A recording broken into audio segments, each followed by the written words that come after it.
అందరికీ నమస్కారం. ఈరోజు ఇండియా వర్సెస్ ఆస్ట్రేలియా మ్యాచ్ అయితే జరగబోతుంది. అయితే ఈ మ్యాచ్లో ఎవరు గెలుస్తారనే దాని గురించి మాట్లాడే ముందు ఫస్ట్ మనం హెడ్ టు హెడ్ స్టాట్స్ ఎలా ఉండే, దాని తర్వాత ప్లేయింగ్ 11 ఎలా ఉండబోతుంది, దాని తర్వాత పిచ్ కండిషన్ ఎలా ఉంది అనే దాని గురించి మాట్లాడదాం. అయితే ఫస్ట్ మనకి హెడ్ టు హెడ్ స్టాట్స్ కనుక చూసుకున్నట్టయితే ఇప్పటి వరకు T20 మొత్తం ఓవరాల్ T20 మ్యాచెస్లో చూసుకున్నట్టయితే మన ఇండియాకే పై చేయి కనిపిస్తుంది.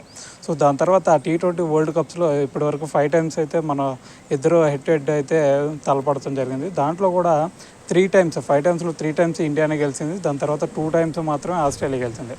సో ఈ రెండు చూసుకున్నట్టయితే మన వాళ్ళకే కొంచెం ఎడ్జ్ అయితే కనిపిస్తుంది. సో దాని తర్వాత ఇక్కడ పిచ్ కండిషన్ చూసుకున్నట్టయితే ఇది కంప్లీట్గా బ్యాటింగ్ ఫ్రెండ్లీ వికెట్ అని అయితే చెప్పాలి ఈరోజు. సో దాంతోపాటు ఈరోజు ఖచ్చితంగా 200 రన్స్ అయితే ఖచ్చితంగా వచ్చే ఛాన్స్ ఉంది. సో దీన్ని బట్టి ఈరోజు మాత్రం మనకల్లే చాలామంది బ్యాట్స్మెన్స్ మన వాళ్ళు ఫామ్లో ఉన్నారు కాబట్టి సో మన వాళ్ళు ఫస్ట్ బ్యాటింగ్ చేస్తే మంచి టార్గెట్ అయితే ఇచ్చే ఛాన్స్ ఉంది వాళ్ళకి.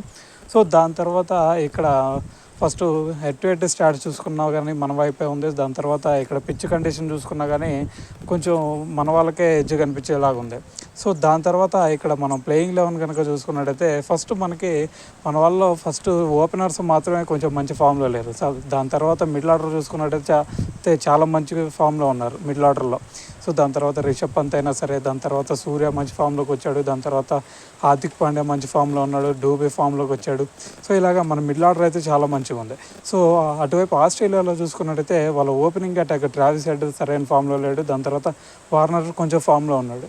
సో దాని తర్వాత మిచెల్ మార్ష్ చూసుకున్న, దాని తర్వాత మ్యాక్స్వెల్ లాస్ట్ మ్యాచ్లో ఆఫ్ఘనిస్తాన్ మీద మంచి నాక్ ఆడాడు. సో దాని తర్వాత వాళ్ళకల్లే స్టోయినిస్ మంచి ఫామ్లో ఉన్నాడు, దాని తర్వాత టిమ్ డేవిడ్ కొంచెం మంచి స్ట్రైక్ రేట్తో ఆడుతున్నాడు. సో అయితే వాళ్ళకల్లే మ్యాక్స్వెల్ దాని తర్వాత మిచెల్ మార్ష్ అంత మంచి ఫామ్లో అయితే లేరని అయితే చెప్పాలి. సో దీంతో మన మిడిల్ ఆర్డర్ అయితే వాళ్ళకంటే మంచి పటిష్టంగా అయితే ఉంది. కానీ స్పిన్ అటాక్ చూసుకున్నట్టయితే ఈరోజు ఈ పిచ్లో మనకి ఫాస్ట్ బౌలర్స్కి అంతగా అనుకూలించే ఛాన్స్ అయితే లేదు. మెయిన్గా ఇక్కడ స్పిన్నర్స్ అయితే మ్యాచ్లో మెయిన్ కీలక పాత్ర అయితే పోషించే ఛాన్స్ ఉంది. అయితే ఈరోజు కనుక మనం చూసుకుంటే స్పిన్నర్స్ మనకల్లా ముగ్గురు, ఒక రిస్ట్ స్పిన్నర్ ఉన్నారు, దాని తర్వాత 2 స్పిన్ ఆల్రౌండర్స్ ఉన్నారు. సో దీంతో మన వాళ్ళైతే ఇక్కడ కొంచెం ఎడ్జ్ అయితే కనిపిస్తుంది మన వాళ్ళకి. సో దాంతోపాటు మనకి అక్షర్ పటేల్ కానీ జడేజా కానీ వీళ్ళిద్దరూ మంచిగా కట్టడి చేయగలుగుతారు. సో దాని తర్వాత మన కుల్దీప్ యాదవ్ ఉన్నాడు, కుల్దీప్ యాదవ్ మంచి వికెట్స్ తీసుకోగలుగుతాడు. సో ఇలాగ ఈరోజు మాత్రం కుల్దీప్ యాదవ్ కొంచెం అతను రోల్ అయితే చాలా మంచిగా కనిపించే ఛాన్స్ ఉంది. సో ఈరోజు కనుక మనకి కుల్దీప్ యాదవ్ 2-3 వికెట్స్ కనుక తీసుకోగలిగితే సో మన వాళ్ళకైతే ఈరోజు గెలిచే ఛాన్స్ అయితే ఎక్కువ కనిపిస్తుంది. సో దాని తర్వాత వాళ్ళకల్లే చూసుకున్నట్టయితే ఈరోజు ఆస్టన్ అగర్ని ఖచ్చితంగా ఉంచే ఛాన్స్ ఉంది. దాని తర్వాత ఆడమ్ జాంపా ఉంటాడు, దాని తర్వాత మ్యాక్స్వెల్.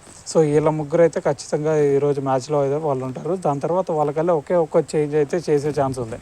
సో అది కూడా మిచెల్ స్టార్క్ని తీసుకురావచ్చు, అది కూడా హ్యాజల్వుడ్ ప్లేస్లో తీసుకొస్తే.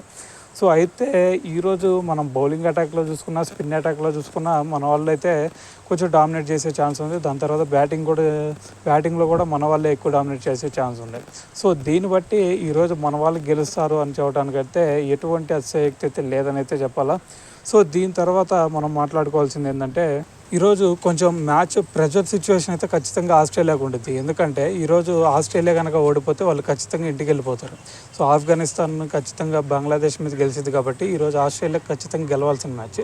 సో మన వాళ్ళకైతే అటువంటి ప్రెజర్ ఉండదు కాబట్టి మన వాళ్ళు ఫ్రీగా ఆడే ఛాన్స్ ఉండేది. సో దాంతోపాటు ఈరోజు కనుక మన వాళ్ళు వాళ్ళ మీద గెలిస్తే ఖచ్చితంగా వాళ్ళని అయితే ఇంటికి పంపించవచ్చు. సో దీని తర్వాత వాళ్ళు కనుక ఫస్ట్ ప్లేస్కి రావాలి అంటే ఈరోజు ఖచ్చితంగా మన వాళ్ళని 40 రన్స్ తేడాతో అయితే వాళ్ళు గెలవాల్సి ఉండేది. దాని తర్వాత వాళ్ళు కనుక చేసేటప్పుడు అయితే 15 ఓవర్స్ మధ్యలోనే వాళ్ళైతే గెలవాల్సి ఉండేది. సో దీన్ని బట్టి ఇది కొంచెం టఫ్ ఫైట్, ఇద్దరి మధ్య కొంచెం టఫ్ ఫైట్ ఉండేది కాబట్టి సో ఇది పాసిబుల్ అయ్యే ఛాన్స్ అయితే చాలా వరకు లేదని అయితే చెప్పాలా. సో అయితే మెయిన్గా ఓవరాల్గా చూసుకున్నట్టయితే మన ఇండియాకి ఈరోజు ఎడ్జ్ అయితే కనిపిస్తుంది. సో మెయిన్గా ఈరోజు ఇండియానే గెలిచే ఛాన్స్ అయితే ఎక్కువ కనిపిస్తుంది. సరే మీరు ఏ టీం గెలిచిద్ది అనుకుంటున్నారో కామెంట్లో అయితే తెలియజేయండి.